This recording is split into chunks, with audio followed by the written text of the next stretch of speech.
Hello dear students, welcome back to my channel physics SPC. Moving charges and magnetism का एक question. When a proton is released from rest in room, it start with initial acceleration a naught toward the west. When it is projected toward the north with a speed v naught, it moves with initial acceleration 3a naught toward the west. The electric field and magnetic field in the room are चार choice रखे. Solution. सबसे पहले इसमें दो cases हैं. पहला diagram बनाते हैं कि एक रूम बना लेते हैं. मान लो ये एक रूम है बेटा आपका, ठीक है. रूम का ये फर्श है बेटा, रूम का ये फर्श मान लेते हैं. और रूम का फर्श कैसा होता है? हॉरिजॉन्टल प्लेन में होता है. तो ये हॉरिजॉन्टल प्लेन हो गया, ठीक है. इसमें चार डायरेक्शन बना लेते हैं हम. ये जो चार डायरेक्शन होती हैं ये हॉरिजॉन्टल प्लेन में होती हैं, वर्टिकल प्लेन में नहीं होती. एक जस्ट सामने मान लेते हैं, हम मान लेते हैं नॉर्थ अपनी तरफ मुंह के सामने, साउथ अपनी तरफ, राइट हैंड में ईस्ट और लेफ्ट हैंड में वेस्ट, है ना. तो ये हॉरिजॉन्टल प्लेन में, वर्टिकल प्लेन ऐसे वर्टिकल प्लेन में नहीं है, हॉरिजॉन्टल प्लेन में होती है, ठीक है. रूम का फर्श भी हॉरिजॉन्टल प्लेन ही होता है. तो ये नॉर्थ है, ये साउथ है, और ये ईस्ट है, और ये वेस्ट है. अब यहाँ पे बच्चों को कन्फ्यूजन है, डाउट और अप में कन्फ्यूजन रहता है. बच्चा सोचता है अप मतलब ऊपरी तरफ ऐसे नॉर्थ में, और ये डाउन मतलब ऐसे साउथ में. अप एंड डाउन का मतलब ये तो हॉरिजॉन्टल प्लेन में बेटा. अप एंड डाउन का मतलब इस कॉपी के प्लेन से ऊपर तरफ चलिए, ये अप हो गया. और डाउन का मतलब नीचे की तरफ, है ना, कॉपी के प्लेन के परपेंडिकुलर. ये हॉरिजॉन्टल रूम है. जैसे रूम में आप ऊपर तरफ चलो छत की तरफ, डाउन मतलब फर्श की तरफ चलो. अप एंड डाउन का मतलब ये है. ये तो हॉरिजॉन्टल प्लेन में होते हैं, नॉर्थ ऊपर नहीं होता है. ऐसे अप और डाउन मत समझना, ठीक है. चलिए, एक कंसेप्ट तो यही था. अब क्वेश्चन को पढ़ते हैं हम कि एक प्रोटॉन रिलीज फ्रॉम रेस्ट. तो एक प्रोटॉन है, मान लो ये प्रोटॉन है आपका, इसका चार्ज Q और मास m है. वैसे प्रोटॉन का चार्ज E होता है, बाद में लिख लेंगे. मास है, और ये रेस्ट में इनिशियली किस में है? रेस्ट में है, रेस्ट, और रिलीज किया गया है, ठीक है. और उसमें एक्सेलरेशन डेवलप हुआ है इनिशियली किधर की तरफ? Toward the west. Acceleration develop हुआ है toward the west, a naught, ये एक्सेलरेशन है. तो एक बात बताइए कि जो नेट फोर्स होता है equal to mass into acceleration होता है. और नेट फोर्स की, मास तो स्केलर है, तो इस नेट फोर्स की और एक्सेलरेशन की डायरेक्शन कैसे होती है? सेम डायरेक्शन से, ठीक है. तो एक बात पक्की है कि जो एक्सेलरेशन है वेस्ट की तरफ, तो नेट फोर्स की डायरेक्शन भी टुवर्ड दी वेस्ट होगी. अब नेट फोर्स की चर्चा करें तो net force is equal to, क्योंकि यहाँ इलेक्ट्रिक फील्ड भी है और मैग्नेटिक फील्ड भी है, तो net force is equal to जो होगा वो electrostatic force plus magnetic force. But अगर नेट फोर्स में इलेक्ट्रोस्टैटिक फोर्स का मैग्नीट्यूड देखें, वो तो Q इंटू ई होता है. और प्रोटॉन पे चार्ज भी है और यहाँ इलेक्ट्रिक फील्ड भी है, तो इलेक्ट्रोस्टैटिक फोर्स तो लगेगा ही लगेगा. और मैग्नेटिक फोर्स की बात करें, Fm इक्वल टू, इसको वेक्टर फॉर्म में लिखें तो V क्रॉस B, और इसका मैग्नीट्यूड लिखें Fm equal to QVB sine theta. क्योंकि यहाँ पे वेलोसिटी शुरुआत में इनिशियली वेलोसिटी जीरो है, तो मैग्नेटिक फोर्स तो जीरो हो जाएगा. तो मैग्नेटिक फोर्स तो जीरो हो जाएगा, ये तो जीरो हो जाएगा फर्स्ट केस में. तो नेट फोर्स का जो मैग्नीट्यूड है, क्या वो इलेक्ट्रोस्टैटिक फोर्स के मैग्नीट्यूड के बराबर होगा? क्योंकि मैग्नेटिक फोर्स जीरो है, इनिशियली रेस्ट में था, इनिशियल वेलोसिटी जीरो थी, वेलोसिटी ही जीरो, तो मैग्नेटिक फोर्स जीरो. अब नेट फोर्स की लिखें वैल्यू, तो m प्रोटॉन का मास इनटू एक्सेलरेशन आपका ये m a नॉट, और इलेक्ट्रोस्टैटिक फोर्स लिखें तो QE. अब देखो यहाँ पर ये स्केलर है, ये स्केलर है, इन दोनों की डायरेक्शन सेम होनी चाहिए. तो जिधर एक्सेलरेशन की डायरेक्शन है, क्या उधर ही इलेक्ट्रिक फील्ड होना चाहिए? तो इलेक्ट्रिक फील्ड की डायरेक्शन, एक्सेलरेशन है टुवर्ड दी वेस्ट, तो electric field toward the west होगा, ठीक है. और यहाँ से एक्सेलरेशन की वैल्यू, सॉरी इलेक्ट्रिक फील्ड की वैल्यू मुझसे पूछ रहा है, तो इलेक्ट्रिक फील्ड की वैल्यू हो गई m a not by Q.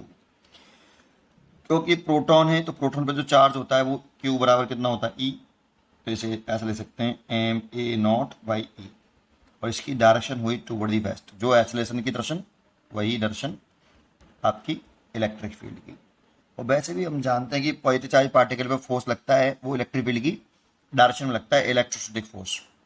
ठीक है, तो इलेक्ट्रोस्टैटिक फोर्स इधर ही लग रहा होगा ऐसे एफ ई, और यही नेट फोर्स है क्योंकि मैग्नेटिक फोर्स लग नहीं रहा इनिशियली, है ना। तो ऐसे, तो फर्स्ट केस तो यही हो गया हमारा। सेकंड केस की तरफ चले, अगर हम सेकंड केस की तरफ चलें तो देखो वेस्ट में आ गया, ये चॉइस सही लग रही है M A not by E, ये वाली तो गलत ही हो गई क्योंकि ईस्ट लिख रहा है, ये भी गलत हो गई, ईस्ट हो गया। अब ए और डी में से कोई एक होगी। चलो समझते हैं सेकंड पार्ट। सेकंड पार्ट में कह रहा है कि फिर एक रूम बना लेते हैं, इस रूम का ये फर्श बना लेते हैं, नीचे ये हॉरिजॉन्टल सरफेस है, इस वही कहानी सेम टू सेम, ये नॉर्थ और ये साउथ और ये ईस्ट और ये वेस्ट। अब के यहाँ से प्रोटॉन को, जिस पर चार्ज क्यू मास है, वी नॉट वेलोसिटी से नॉर्थ में वेलोसिटी दी गई है बेटा, स्पीड दी गई, when it is projected toward the north with speed v not,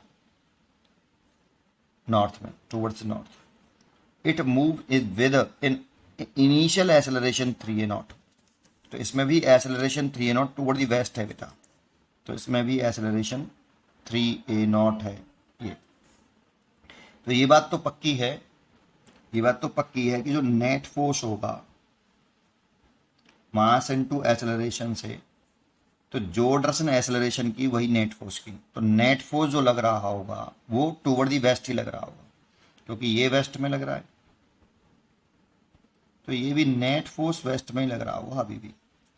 ठीक है, चलिए तो नेट फोर्स यहाँ पे, और देखें कि एफ वेक्टर बराबर नेट बराबर F E vector plus F M vector. अब एक बताओ, नेट फोर्स अगर हमें वेस्ट में लगाना है तो इलेक्ट्रोस्टैटिक फोर्स तो हमें अभी पक्का कर लिया हमने कि इलेक्ट्रिक फील्ड वेस्ट में ही है, तो इलेक्ट्रोस्टैटिक फोर्स तो आपका इधर ही वेस्ट में लग रहा है। अगर एफ एम भी इधर ही लगे, सोचो अगर एफ एम किसी अदर डायरेक्शन में लगा दे मैग्नेटिक फोर्स, हम ऐसे लगा दें मैग्नेटिक फोर्स, तो नेट इनके बाइसेक्टर से आएगा, बीच में से जाएगा कहीं, फिर उसकी डायरेक्शन जो है टूवर्ड दी वेस्ट नहीं रहेगी। भाई अगर इलेक्ट्रोस्टैटिक फोर्स ऐसे लगाऊं और किसी अदर डायरेक्शन में मैग्नेटिक फोर्स लगा दूं तो नेट पैरेललोग्राम बना के आएगा ना बेटा नेट, और ऐसे आया तो नेट फोर्स की डायरेक्शन वेस्ट में नहीं रहेगी। तो नेट फोर्स की डायरेक्शन अगर वेस्ट में रखना चाहते हो तो ये भी पक्का है कि मैग्नेटिक फोर्स इधर ही लगना चाहिए बेटा। दैट मीन्स इन दोनों की डायरेक्शन सेम होनी चाहिए, तभी तो नेट फोर्स जो है टूवर्ड दी वेस्ट लगेगा। इसीलिए यहाँ पर अगर डायरेक्शन सेम है तो थीटा 0 डिग्री है, एफ नेट रूट के अंदर एफ ई का स्क्वायर प्लस एफ एम का square plus 2 F E F M cos 0 degree, cos 0 हो जाएगा तो इसकी वैल्यू आपकी 1 हो जाएगी, तो ये हो जाएगा F E plus F M का होल स्क्वायर, रूट हट जाएगा। वैसे भी डायरेक्शन अगर डायरेक्शन सेम हो तो नेट फोर्स ऐड कर देते हैं बेटा, तो मैग्नीट्यूड निकाल लिया बेटा मैंने ये, और नेट फोर्स दे रखा है एम, मास दे रखा है 3a0। भाई डायरेक्शन सेम होगी तो नेट फोर्स जो है F E plus F M होगा। अभी तो ये वेक्टर फॉर्म में लिख रहे थे, तो डायरेक्शन सेम होगी तभी तो ऐड कर लोगे, ये थोड़ी कि बस ऐसे ही ऐड कर डालो, है ना। M into 3a0, F E की वैल्यू कितनी, तो ये होती है आपकी क्यू ई, और एफ एम की वैल्यू मैग्नीट्यूड फॉर्म में लिख रहे हैं, अब वेक्टर नहीं है, Q V B sine theta.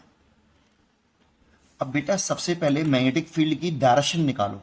अब ये तो पता है कि वेलोसिटी इधर है और एफ एम इधर है, तो वेलोसिटी की मैग्नेटिक फील्ड की डायरेक्शन निकाल सकते हो आप किससे, एफ एफ वेक्टर बराबर क्यू वेलोसिटी क्रॉस बी। अब ये तो पक्का है कि मैग्नेटिक फील्ड की जो डायरेक्शन होगी वो इस प्लेन के या तो अप होगी, ऊपर की तरफ होगी, प्लेन के ऊपर परपेंडिकुलर ऊपरली, या नीचे की तरफ। अप एंड डाउन का मतलब ऊपर नीचे से है, बच्चे सोचते हैं अप का मतलब ऊपर नॉर्थ की तरफ, ये नहीं है बेटा। अप एंड डाउन का मतलब यहाँ पे ऊपरी तरफ चलिए, रूम है ना बेटा, रूम में ऊपरी तरफ छत की तरफ चलिए तो वो अप हो गया, और छत से नीचे तरफ चलोगे तो वो डाउन हो जाएगा, है ना। ये तो हॉरिजॉन्टल प्लेन में होते हैं नॉर्थ साउथ डायरेक्शन, सबसे बड़ा कंफ्यूजन ये रहता है। तो यहाँ पे मैग्नेटिक फील्ड की डायरेक्शन या तो अप है या डाउन है, मतलब या तो ऊपरी तरफ है या नीचे तरफ है। अगर मैं मैग्नेटिक फील्ड की डायरेक्शन थोड़ी देर के लिए नीचे तरफ मान लूँ और वेलोसिटी की डायरेक्शन ऐसे, और पार्टिकल पॉजिटिव चार्ज पार्टिकल है, तो इसमें v क्रॉस v की डायरेक्शन निकालो। ये मैग्नेटिक फील्ड की डायरेक्शन कंसिडर करिए, लेट करिए थोड़ी देर के लिए यार, है ना। तो v क्रॉस v की डायरेक्शन निकालूं, देखूं एफ एम की डायरेक्शन इधर ही आ रही है कि नहीं। तो v क्रॉस v कर लो, ये डाउनवर्ड डायरेक्शन में है, ये डायरेक्शन नहीं है, ये मैग्नेटिक फील्ड को रिप्रेजेंट कर रहा है डाउनवर्ड डायरेक्शन में। तो v क्रॉस v करो अपनी राइट हैंड की फिंगर को वेलोसिटी वेक्टर की डायरेक्शन में, और उसको कर्ल करो छोटे एंगल से मैग्नेटिक फील्ड की डायरेक्शन में।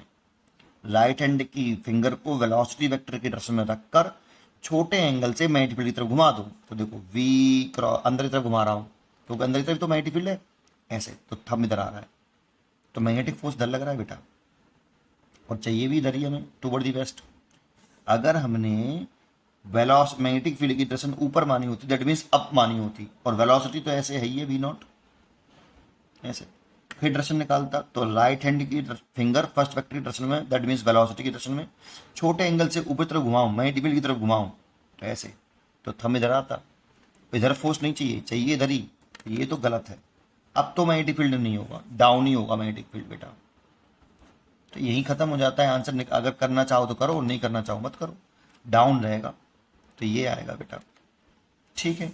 तो ये मैग्नेटिक फील्ड यहाँ पर वो डाउन होना चाहिए बेटा, तभी v क्रॉस v करेंगे तो मैग्नेटिक फोर्स इधर आएगा, चाहिए भी इधर ही, जिसे नेट मैग्नेटिक फोर्स इधर की तरफ लगे, तभी तो एसलेशन इधर की तरफ आएगा, नेट फोर्स लगे, सॉरी नेट फोर्स इधर लगेगा एपी और एफएम का, तब एसलेशन इधर आएगा।